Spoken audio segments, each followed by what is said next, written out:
برادر سوال کردند که شخص روزه می دارد ولی نماز نمی خواند یا تنها در ماه رمضان نماز می خواند، حکمش چیست و آیا روزه اش صحیح می شود یا نه؟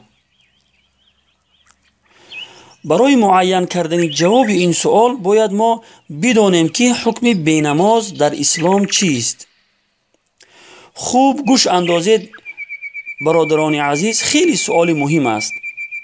اگر از جهت انکار نماز نخواند، یعنی فرض بودن نماز را قبول نداشته باشد، العیاذ بالله، در این صورت چنین شخص به اتفاق تمام فقها و مجتهدین اهل سنت از دایره اسلام خارج است و هیچ عمل نیکش، نه روزه و نه دیگر عملهای نیکش به درگاه خداوند قبول نمی شود. اما اگر فرض بودن نماز را قبول داشته باشد ولی از جهت تنبلی و سستی نماز نخواند، در این صورت فقها و مجتهدین اختلاف نظر دارند.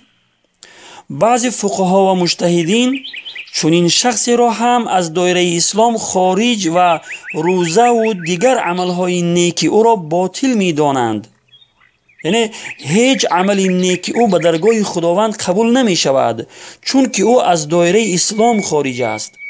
اما در نزد حضرت امام شافعی، حضرت امام مالک و حضرت امام ابو حنیفه رحمهم الله، بینماز، یعنی بینمازی که نماز را از جهت تنبلی و سستی ترک می کند، از دایره اسلام خارج نیست و او را حکم به کفر کردن نمی شود. ولی فاسق و فاجر و در پیشگاه خداوند از زناکار و شراب نوش و رباخور هم بدتر به شمار می رود و در ایمانش خطر است، چون که به حد کفر خیلی نزدیک شده است. به همین خاطر برادران بینماز خوب اندیشه کنند که عاقبت این بینمازی آنها خیلی خطرناک می نماید.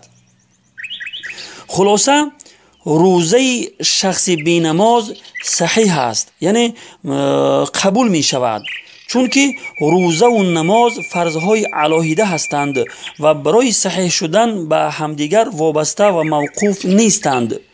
ولی به سبب ترک نماز گناه خیلی بزرگی را مرتکب شده است. البته اگر به شرطی که نماز را از جهت تنبلی و سستی ترک کرده باشد.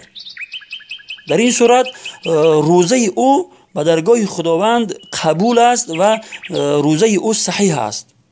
بر او قضای نمازها و توبه و استغفار لازم است. به حواله فتاوای دارالعلوم دیوبند جلد 6 صفحه 309.